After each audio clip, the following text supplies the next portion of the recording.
La aparición de Europa en el mapa americano y de América en el europeo produjo a ambos lados del océano las mismas incertidumbres y creó los mismos interrogantes.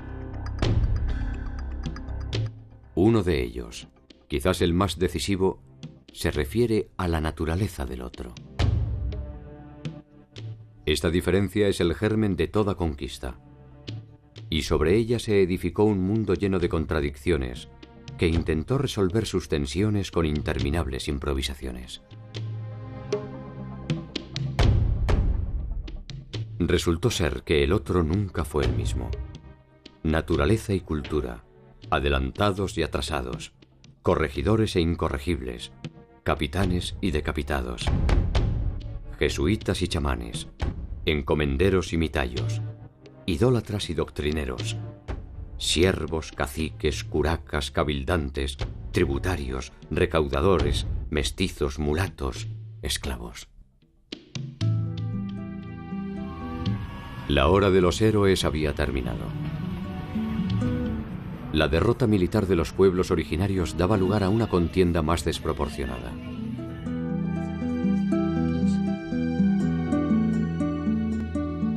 ¿Cómo se inventó el mundo colonial latinoamericano?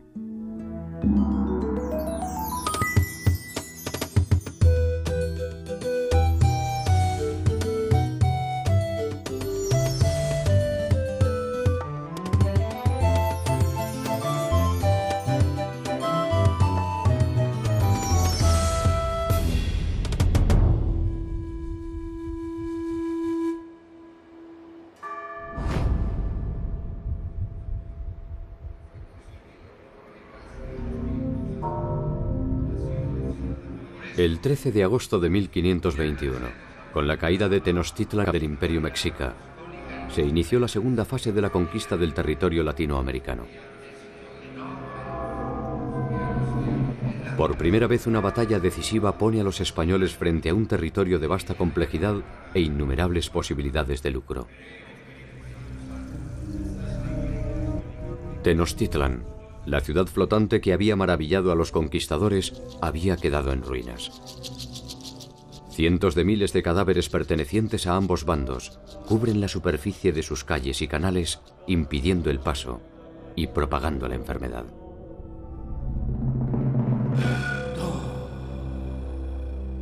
Los mexicas habían estado sitiados 3 meses sin agua potable, sin alimentos, y entonces lo único que querían era huir de la ciudad. Este fue, yo creo que uno de los momentos de mayor humillación para los mexicas, cuando tuvieron que huir de su propia ciudad y además ser sometidos a el saqueo, los vejámenes y los robos por parte de los españoles y de los tlaxcaltecas, ¿no? En particular les dolía el de los tlaxcaltecas. La derrota final de los mexicas fue obra del intelecto de Cortés y del coraje de sus aliados nativos, entre ellos los tlaxcaltecas, quienes fueron de hecho los vencedores de sus históricos enemigos.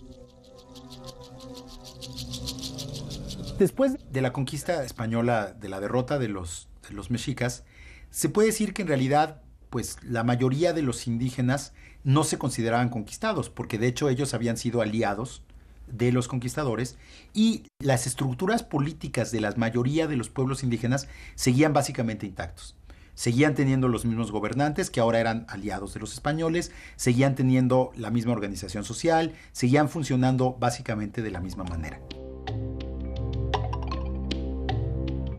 Los tlaxcaltecas se habían liberado del yugo mexica y pueden reclamar su porción del triunfo. Cortés supo honrar los compromisos asumidos con sus aliados, y con ello da un testimonio cabal de las ventajas de la sumisión a Carlos V. De alguna forma, aunque no lo sospecharan en la euforia del triunfo, los tlaxcaltecas habían sido advertidos por los mexicas de los tiempos por venir. Los mexicas y los tlaxcaltecas se gritaban todo tipo de insultos, ¿no? Como te vamos a comer, eres como un perro, todo tipo de cosas.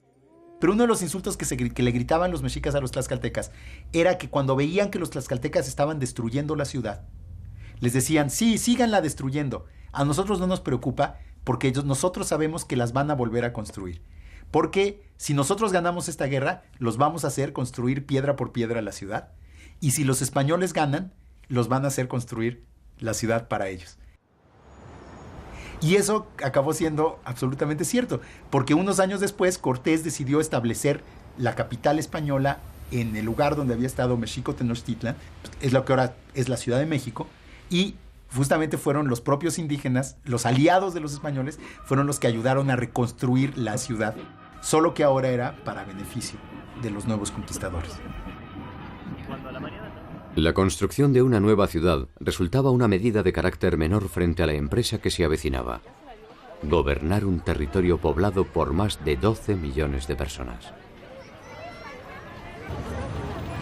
Lo que explica el que muchos pueblos indígenas se aliaran directamente a los españoles era que creyeron que este dominio español iba a venir a sustituir al azteca, que había sustituido al chichimeca, al tepaneca, y el tepaneca había sustituido al tolteca, y el tolteca había sustituido al teotihuacano, pero que iba a seguir siendo una transacción económica entre dos poderes completamente independientes y autónomos, digamos, que solo iba a ser una relación contractual económica.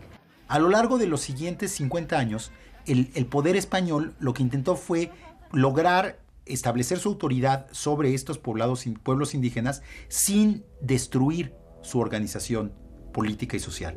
Los españoles habían descubierto en el Caribe que si causaban disrupciones demasiado grandes en la población, como pues destruir los señoríos, esclavizar a los indígenas, lo único que iban a provocar era el exterminio de la población, y que pues una tierra como México no le serviría de nada sin una población indígena que explotar. El nuevo orden no parecía ser sustancialmente diferente al que habían establecido los mexicas. Las antiguas élites gobernantes mantenían sus privilegios a cambio de algunas pequeñas concesiones.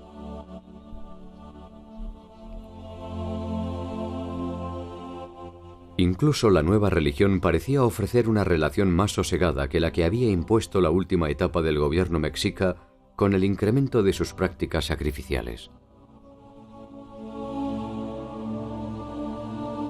En apariencia al menos, las condiciones tributarias solo cambiaban el destinatario de los bienes que se producían. A todas luces, el cambio de sumisión no parecía ser una oferta a desestimar. Yo creo que si los indígenas hubieran tenido plena conciencia de lo que implicaba el dominio español, la pérdida de su religión, la pérdida de sus costumbres, la pérdida de su lengua, incluso el trato peyorativo a sus instituciones, hubieran presentado mayor resistencia.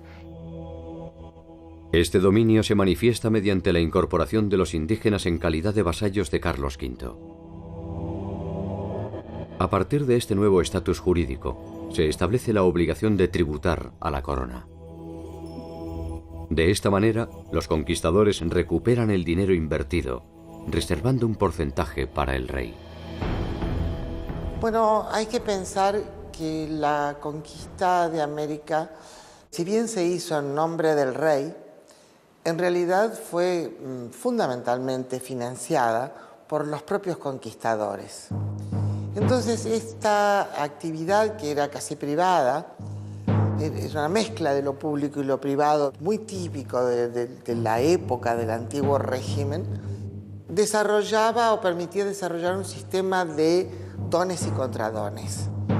Por el hecho de haber realizado la conquista en nombre del rey, el rey estaba obligado a ofrecer ciertas mercedes. Y una de las mercedes que el rey iba a otorgar a estos conquistadores que habían arriesgado su vida y sus dineros fue entregar a los indios en encomienda. La encomienda es la primera forma de relación jurídica entre indios y españoles. A cada colonizador se le encomienda un número determinado de nativos que están obligados a trabajar para él. A cambio de este servicio, los españoles tienen la obligación de cuidarlos y evangelizarlos. El conquistador va a recibir el tributo que debe ir al rey, el rey se lo cede y a cambio tiene que ocuparse de la salud, entre comillas, para la época, de los indígenas y sobre todo de la evangelización. Eso es la encomienda y, estos señores son los encomenderos. La encomienda fue un sistema tan práctico como deficiente, y no tardó en generar conflictos. Los constantes abusos de los encomenderos sobre los indígenas provocaron protestas de los abusados y reacciones de las órdenes religiosas que presionaron a la corona para restringir las atribuciones de los encomenderos. En la primera época produjo unos abusos terribles porque no solamente eran exigiéndole trabajo a los indígenas, sino parte de la producción de su economía natural y a veces una exigencia que no tenía límites. No hay que olvidar que en las Antillas prácticamente en un siglo fueron despobladas por los abusos. El Imperio español había tomado nota de los desmadres producidos en las Antillas, que obligaron a la importación de esclavos para trabajar. En tierra firme se intentó entonces establecer un sistema de recaudación que se basaba en las estructuras productivas preexistentes. El calpulli en México y el ayllu en el mundo andino. El ayllu es un sistema que significa la propiedad comunitaria de un territorio, pero a la vez significa tener ancestros comunes. Entonces, este ayllu es la base de la comunidad. Bueno, el trabajo comunal es una tradición sumamente importante en el mundo andino, ¿eh? Tanto la siembra como la cosecha tiene que ser hecha por medios comunitarios y la comunidad siempre se ha unido para este tipo de trabajos. Los españoles mantuvieron el ayllu no tanto porque respetaran aquello, sino porque les convenía. Si mantenían esta propiedad del ayllu en comunidad, entonces ellos les pagaban un tributo. Tanto los pueblos mesoamericanos como los andinos poseían una cultura tributaria. Trabajaban indistintamente sobre sus tierras o sobre las de las élites y debían ofrecer parte de su producción a los señores locales. La política española respetó, al menos formalmente, esta propiedad comunitaria en la medida en que le permitía la obtención de beneficios. Es el sistema que se aplicaba en los incas, que el tributo que daban era en energía, tiempo de trabajo. El problema es que en los incas estaba regulado. En tanto, en la colonia había una explotación a veces indiscriminada. Nunca se habían enfrentado directamente como individuos al tributo. El Imperio Español llegó y lo primero que quiso imponer es una tributación tú a tú, individuo con autoridad política. Y esto sí empezó a romper los lazos de solidaridad, de ayuda mutua que se tenían dentro de la colectividad, que se habían generado en la forma de producir el tributo anteriormente.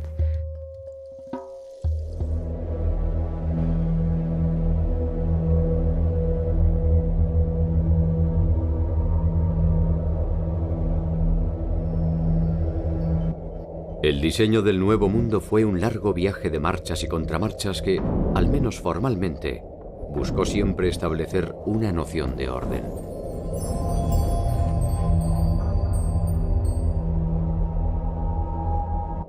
El territorio era una hoja en blanco sobre la que se podía trazar una cuadrícula perfecta. Cada uno de los solares, rigurosamente divididos por los conquistadores, eran entregados a los principales encomenderos que iniciarían así su lento y persistente camino hacia la formación de una nueva aristocracia.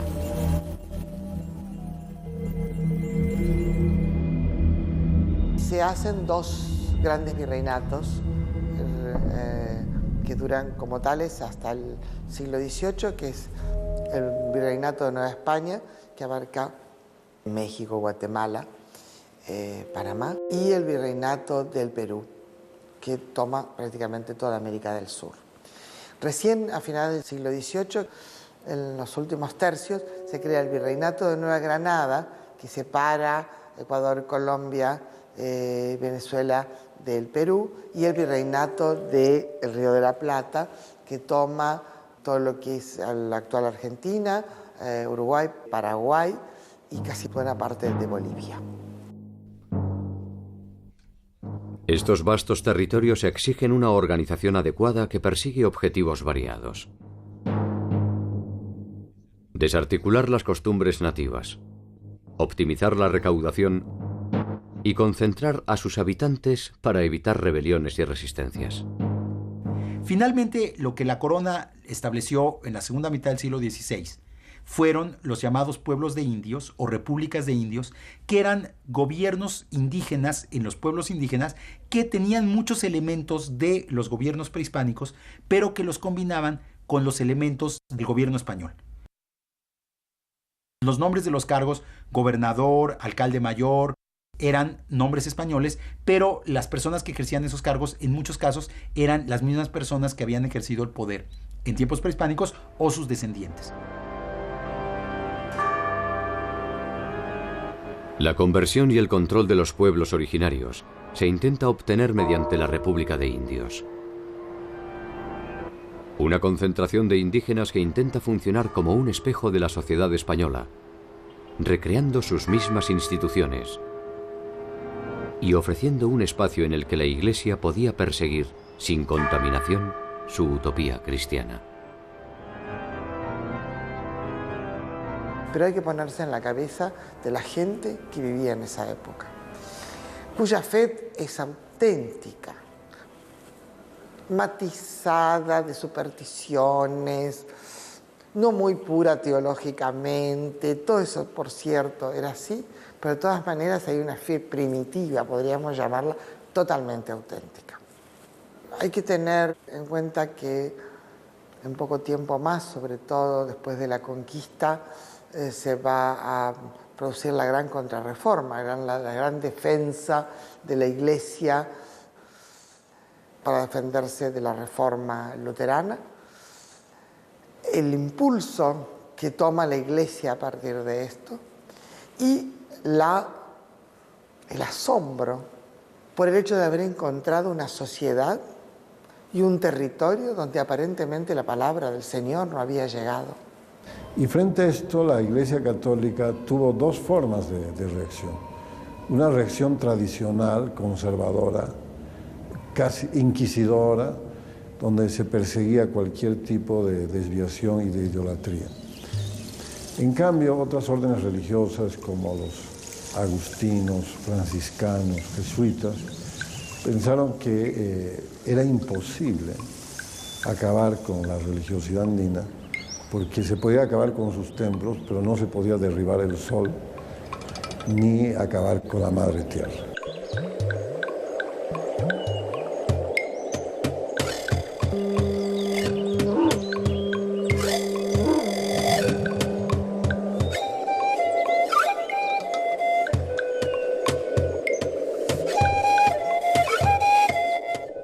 La llamada conquista espiritual produce sin dudas una desarticulación más extrema que las imposiciones de corte político o económico. Las religiones politeístas suelen ser más permeables ante la aparición de nuevos dioses. Las monoteístas, en cambio, son necesariamente fundamentalistas, puesto que reposan sobre un paradigma demasiado rígido como para tolerar digresiones.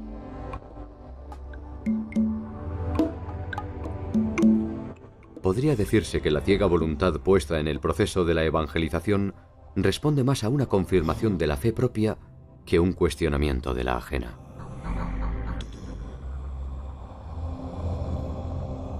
En los primeros años, el éxito de la evangelización fue inmenso. Los frailes bautizaron a miles de indígenas, los indígenas asistían por millares a las misas. Parecía que el éxito militar había sido acompañado por un éxito religioso. Una evangelización que tiene tramos, que tiene un periodo muy ingenuo, creyendo que con bautizarse lograba la evangelización real. Después se dan cuenta que se necesita la catequesis, etcétera, que es necesario llevar cada vez más sacerdotes y más evangelizadores en general. y que es una tarea muy difícil y muy lenta, pero bueno, nunca se renuncie a esa tarea, nunca. Una vez terminada la resistencia militar, vino una resistencia cultural, mental. Es decir, los españoles pudieron dominar, obligarlos a pagar tributo, etcétera, pero nunca dominaron completamente sus mentes. Entonces, la resistencia más importante de estos pueblos fue mantener su idioma, sus costumbres y obviamente su religión. En los casos de las fiestas que los españoles imponen al poblador indígena para que estos la celebren, ocurre una cosa muy especial. Es que los pobladores andinos utilizaron el calendario español y católico y lo sobrepusieron a la propia celebración de sus propios rituales y siguieron pensando en que estaban celebrando sus propias creencias, adorando a sus propias deidades, a pesar que estuvieran bajo el nombre y la denominación de un santo español o de una virgen, como se los exigían los evangelizadores de la colonia. Con nombre del Padre, el Hijo y Espíritu Santo. Amén. Esta familia, Tatshmanchila, Baraka Chachila, Chuchula Chachila, Velapaita Chachila. Dulce María. Los pueblos indígenas tuvieron resistencia al cambio y lo más difícil para adaptarse es lo ideológico, ¿no? Entonces ellos de alguna manera tomaron cosas del catolicismo y de la nueva prédica evangelizadora que les hacían los sacerdotes y de alguna manera supieron reconocer algunas cosas que su propia religión les proveía y hicieron una bellísima integración de conceptos antiguos con conceptos modernos. En algunos casos cambiaron los nombres, pero en esencia se seguía manteniendo el culto, por ejemplo, a las deidades protectoras de la agricultura, a las deidades protectoras de las clases menos protegidas, a la veneración de fuerzas naturales que les eran importantísimas para su vida cotidiana, como la lluvia, la vegetación, la regeneración de las plantas, etc.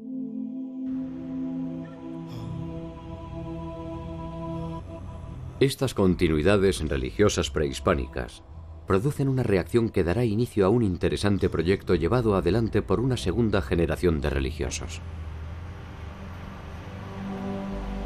Los frailes que ya conocían más a fondo la cultura indígena, que ya hablaban las lenguas indígenas, se empezaron a dar cuenta que si bien los indígenas iban a misa y si bien los indígenas le rendían culto a Santiago, a la Virgen y a los santos patronos que tenían en sus pueblos de indios, eso no significaba que hubieran abandonado otros aspectos muy importantes de sus religiones prehispánicas. Esta segunda generación de religiosos realizaron un proyecto muy interesante desde un punto de vista antropológico, de estudiar las culturas indígenas para poder conocer a fondo cuáles eran los elementos que habían sobrevivido de ellas en la nueva religión católica. Esto da origen a una serie de obras memorables entre las que destacan La historia de las Indias de Nueva España, de Fray Diego Durán.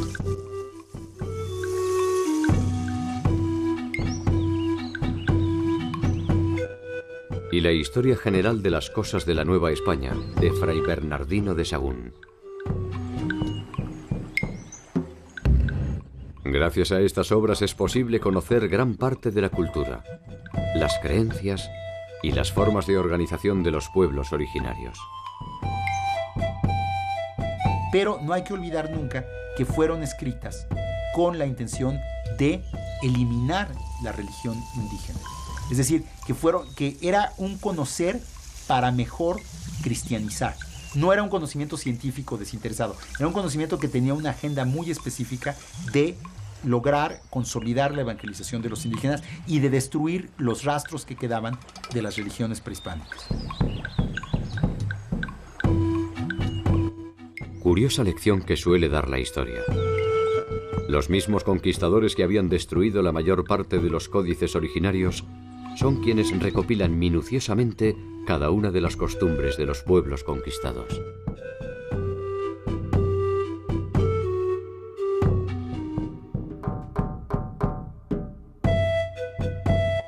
Tanto Sahagún como Durán persiguen objetivos específicos: entender para destruir. Sin embargo, en ocasiones sus crónicas se abandonan a una contemplación que ofrece una visión distintiva de los vencidos.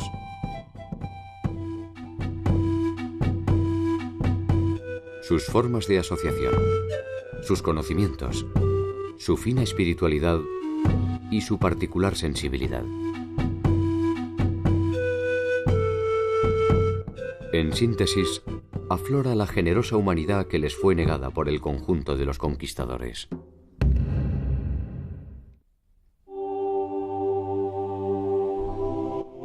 Tanto la corona española como la portuguesa intentaron establecer un modelo teórico de sociedad.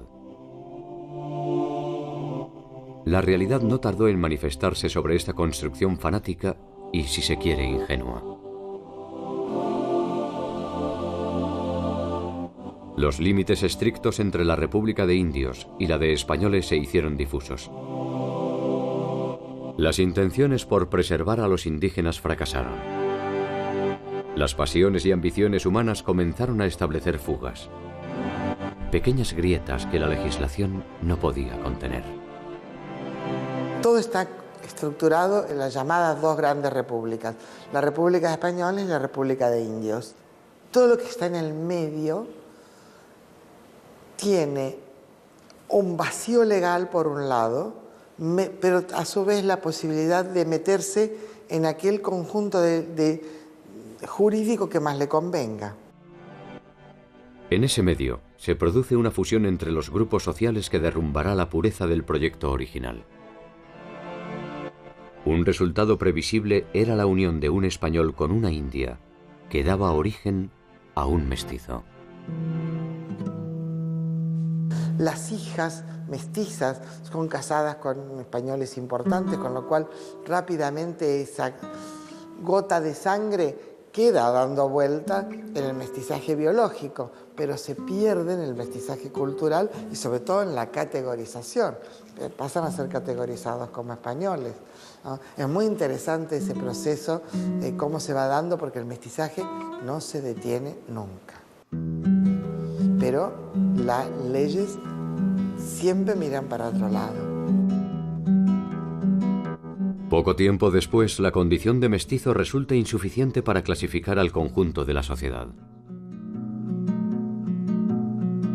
Castizo, mulato, morisco, torna atrás, lobo, zamballo, cambujo, barcino, coyote, chamizo, jíbaro, tente en el aire y no te entiendo son algunas de las maneras de establecer las nuevas categorías de desclasados.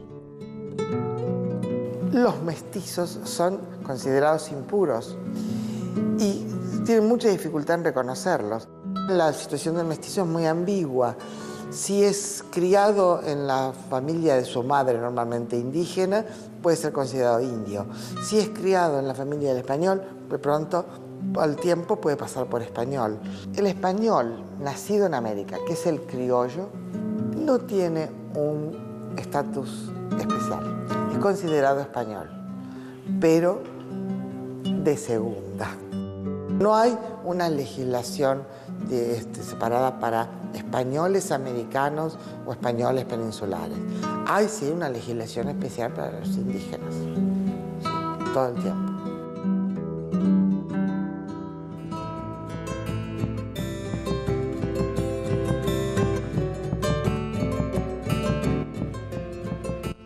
Hacia finales del 1500, el mundo prehispánico está virtualmente desaparecido.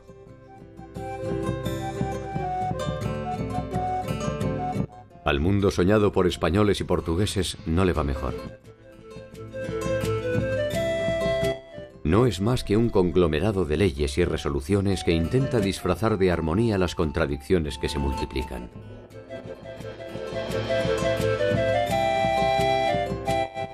Latinoamérica se abre paso a su propio tiempo histórico. Una versión distintiva, original y profundamente desgarradora se precipita sobre toda la extensión continental.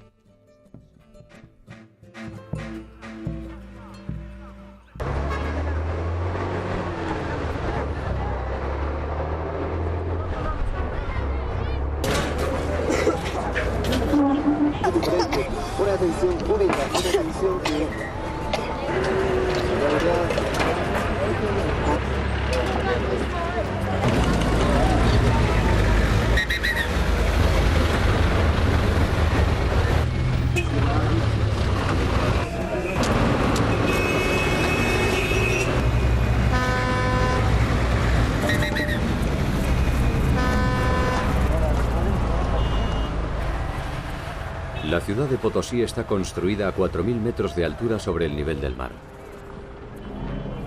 Fue fundada por los españoles en 1545, a raíz del hallazgo de una importante veta de plata en el Cerro Rico de Potosí.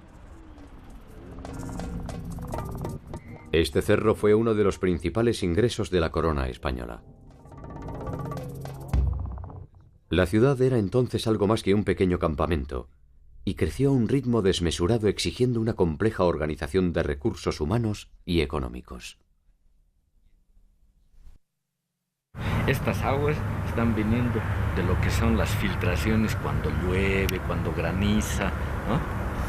Y su pH es muy ácido.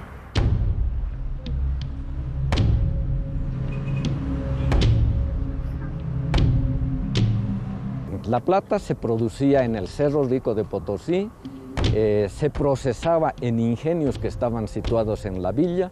Para eso se ha construido un sistema hidráulico, el segundo más grande del mundo. Se han construido ingenios para que puedan funcionar ruedas hidráulicas, que era el único equipo prácticamente industrial. El resto ha sido trabajo manual.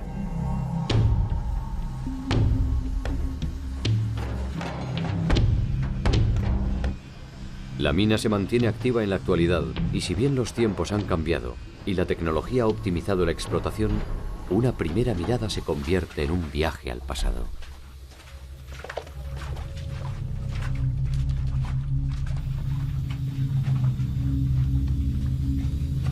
En el interior de las galerías resuenan las mismas voces, los mismos gemidos y los mismos silencios que agigantaron su oscura leyenda.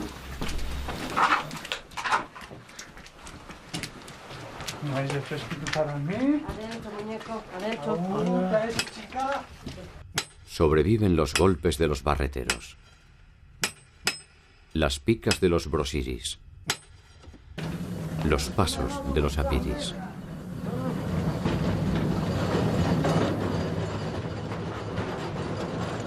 Durante el Imperio Inca, la población estaba obligada a realizar turnos de trabajo obligatorio para beneficio de los curacas locales que representaban al incario.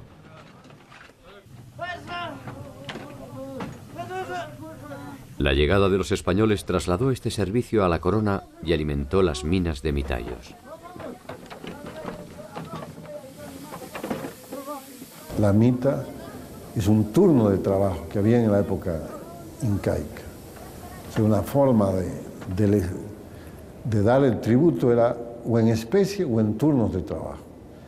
Y esto de la mita, él lo adoptó para crear un trabajo obligatorio en las minas. La diferencia es que el Inca retribuía con una serie de obras a aquellos que hacían la mita.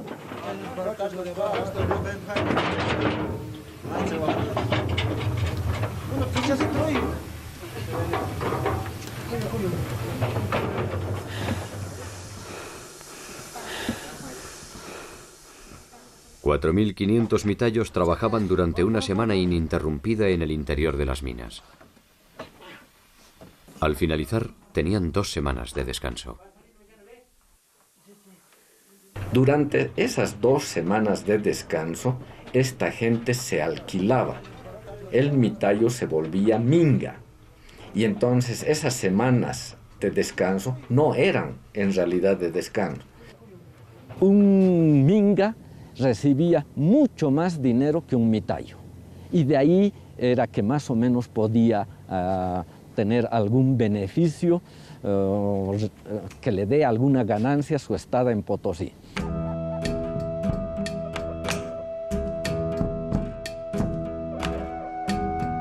Todos los yacimientos en América fueron de la corona. La corona aprovecha el trabajo forzado de los nativos para su enriquecimiento. La corona recibía 1/5 de la producción y el resto era de los mineros. Los mineros a su vez contrataban o pagaban a los mitayos 2 reales por semana. Este es un monto sumamente bajo y como era trabajo de coacción, los nativos tenían que venir a Potosí con su comida, con su ropa, porque los 2 reales no alcanzaba prácticamente para nada. La leyenda sostiene que la cantidad de metal extraído del Cerro Rico sería suficiente para construir un puente de plata que uniera Madrid y Potosí. Ese puente hipotético sin duda se hubiera construido con el sudor de los mitayos. Cada 7 años, cada uno de ellos debía cumplir 1 año de trabajo obligatorio en las minas. En los momentos de mayor producción, Potosí albergó más de 13.500 hombres provenientes de distintas y distantes regiones del mundo andino.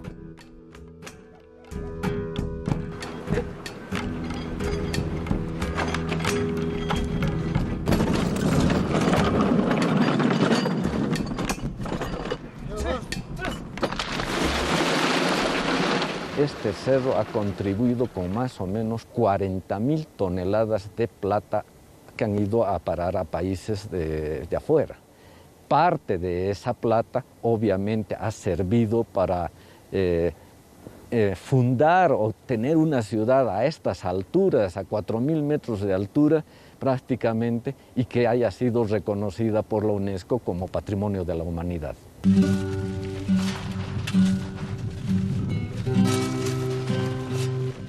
A medida que el cerro se vacía, la ciudad se llena de tentaciones. Los mitayos viven en las parroquias de los suburbios, muchos de ellos lejos de sus familias, juntando uno tras otro los reales que les permitirán, además, pagar el tributo que les exige el rey por la gracia de haber sido descubiertos.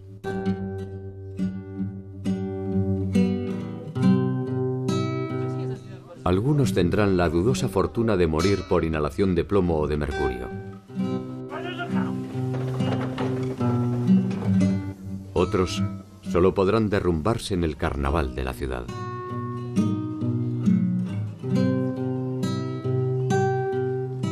Una ciudad que tiene dinero siempre es atractiva, por más que la gente no logre alcanzar sus objetivos. Uno prefiere vivir en una ciudad atractiva, donde hay comercio, donde habían muchas festividades, se festejaba mucho, se tomaba mucho y no querían regresar ya a sus años. Entonces empieza a haber un despoblamiento de las provincias mitarias.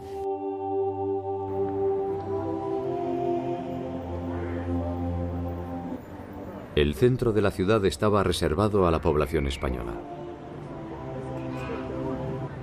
Allí parecía ser posible el sueño de El Dorado. Funcionarios, azogueros, comerciantes y religiosos vivían su propia ilusión de prosperidad en la medida en que el férreo monopolio español se lo permitía. Nada debía entrar ni salir de Potosí sin la anuencia de las autoridades.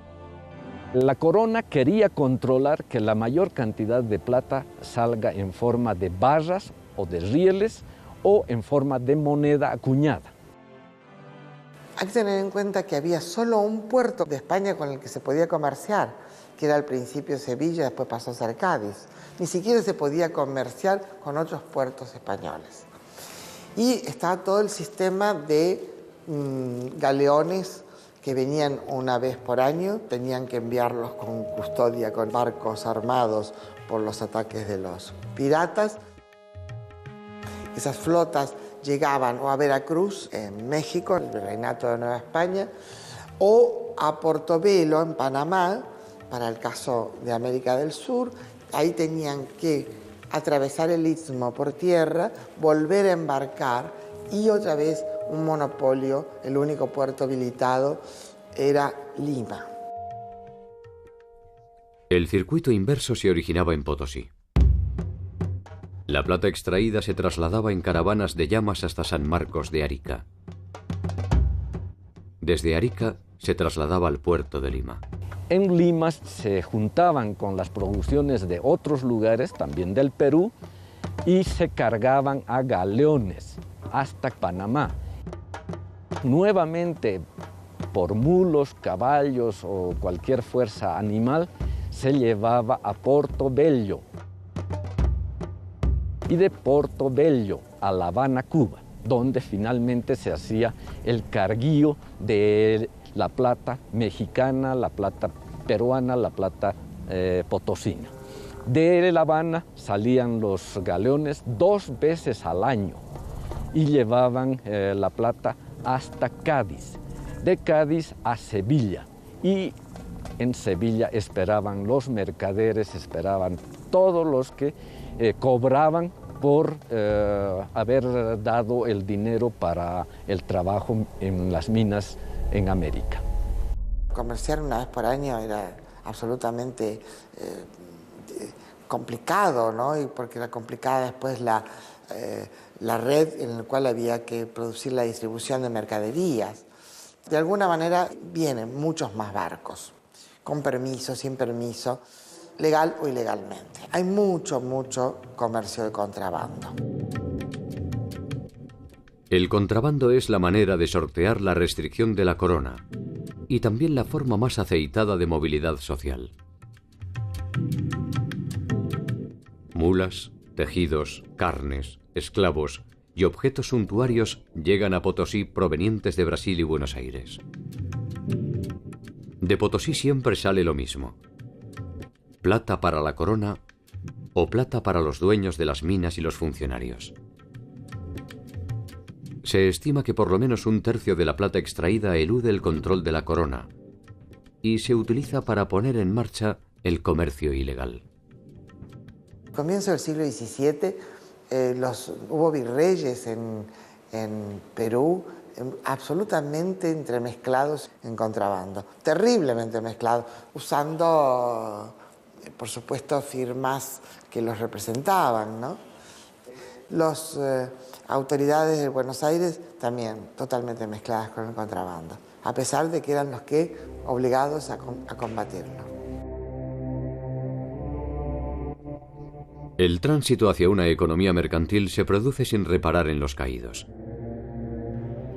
La invasión europea modifica irreversiblemente el orden político y social. El repliegue de los pueblos originarios se tensiona entre la necesidad de mantenerse dentro del nuevo esquema y conservar de alguna forma la tradición que les da sustento. Los pueblos de indios y las reducciones concentran a la población. El control de estas unidades se establece por medio de prebendas y compra de voluntades. Los viejos lazos de relación de los pueblos se fueron perdiendo, hasta casi desaparecer. La supervivencia física también se vio repentinamente amenazada. Lo que sí debilitó seriamente a la sociedad indígena fueron las epidemias a todo lo largo del siglo XVI y principios del siglo XVII. Empezando por la epidemia de viruela durante la conquista, en los años 30, sobre todo en los años 40, hubo otra oleada de epidemias muy brutales, y en los años 70 del siglo XVI hubo una tercera oleada de epidemias. Que venga cualquier persona contagiada de viruela de otro lugar, un comerciante, uno que se dedicaba a traer sal, cualquier insumo, se contagiaba, venía aquí y aquí había una acumulación grande de personas. Entonces la enfermedad se propagaba muy fácilmente. La catástrofe demográfica ha producido alguno de los más encendidos debates a propósito de las consecuencias de la conquista. La estimación acerca de la población originaria en el momento del contacto genera los primeros desencuentros entre los estudios demográficos. No tenemos cifras exactas, nada por el estilo, pero hay estimaciones que hablan de que murieron hasta el 90% de los indígenas. Es decir, 9 de cada 10. Hay otras estimaciones un poco más moderadas que hablan de 3/4 partes. Igual es muchísimo. Ha sido bastante común darle más peso a las enfermedades, ¿no?, en la catástrofe, que oscila además sobre una base de 20 millones a una base de 5 millones de indígenas en el momento de la conquista, con lo cual la dimensión de la catástrofe también varía de acuerdo a las variables que los demógrafos estén tomando. Se dice que en Potosí, de acuerdo a Galeano, por ejemplo, que hayan muerto 8 millones de personas. eso significaría que la mitad de la población que tuvo América vino a morir a Potosí, y esa es una exageración, ¿ya? Capoche, uno de los cronistas mineros, él tenía intereses mineros, minas, ingenios en Potosí, habla en su relación de que al año morían 50 personas. Este número también es tremendamente pequeño. Para 13.500 personas que llegaban al año a Potosí, que mueran 50, no era nada. Estas epidemias sí afectaron todos los sectores de la población indígena. Afectaron a las élites porque murieron muchas personas que tenían conocimientos esotéricos o conocimientos muy restringidos y que ya no pudieron ser transmitidos. Artesanos, religiosos, políticos. Afectaron a los campesinos porque hubo aldeas enteras que fueron despobladas y hubo también muchas tecnologías, muchas prácticas productivas que ya no pudieron sostenerse. Que no es que yo quiera decir que los españoles fueron unos angelitos aquí, pero tampoco no se puede decir que quisieron eliminar a los nativos. No les interesaba eliminar, porque eliminaban la mita, que era el valor agregado que ellos encontraban en su negocio minero. El contacto entre europeos y americanos se habría producido tarde o temprano, y difícilmente se hubieran podido evitar las consecuencias bacteriológicas del encuentro. Las epidemias, el exterminio y la guerra ya se conocían en el territorio de la actual Latinoamérica. Pero la naturaleza de la dominación europea resultó desproporcionada para los modos de vida de las sociedades originarias. Abandonados por sus dioses y por sus gobernantes, las responsabilidades colectivas se tornaron individuales y nuevas formas de morir se hicieron presentes en el horizonte. Y ahí podríamos incluir al alcoholismo como enfermedad profesional. Si la gente, después de cumplir su labor, se dedicaba a emborracharse, el alcoholismo traía muchas complicaciones, males hepáticos, males del estómago, cirrosis. El alcohol se utilizó como forma de pago, como forma de dominación.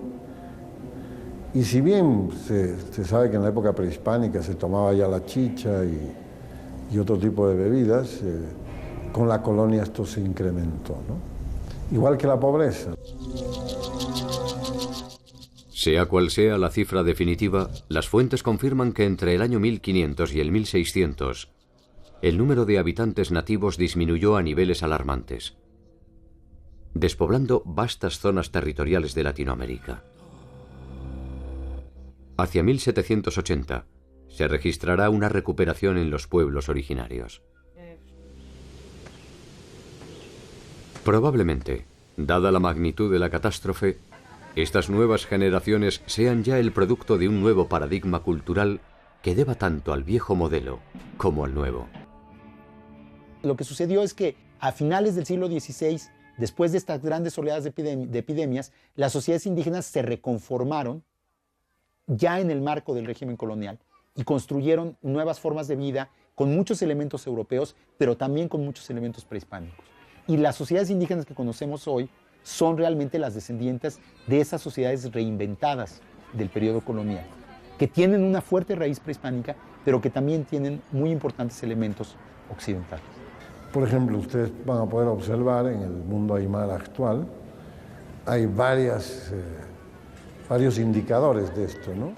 El vestido que hoy utiliza la aymara de la ciudad, la aymara urbana, que es la chola paseña, se ve esa mezcla, ¿no? La manta tiene que ver con la mantilla española. Y en cambio el aguayo que llevan para cargar a los niños es un textil, además de una alta simbología, porque sobre ese aguayo se hace, por ejemplo, la mesa aymara, o se come, o los rituales, ahí se carga el niño. Todo eso muestra que es una vestimenta típica, pero a la vez muy mestiza, que toma de ambas partes. Así que la aculturación no se dio en el sentido de perder toda la identidad, pero sí fue una mezcla, ¿no?, de cosas, de contenidos culturales españoles que fueron adoptados acá.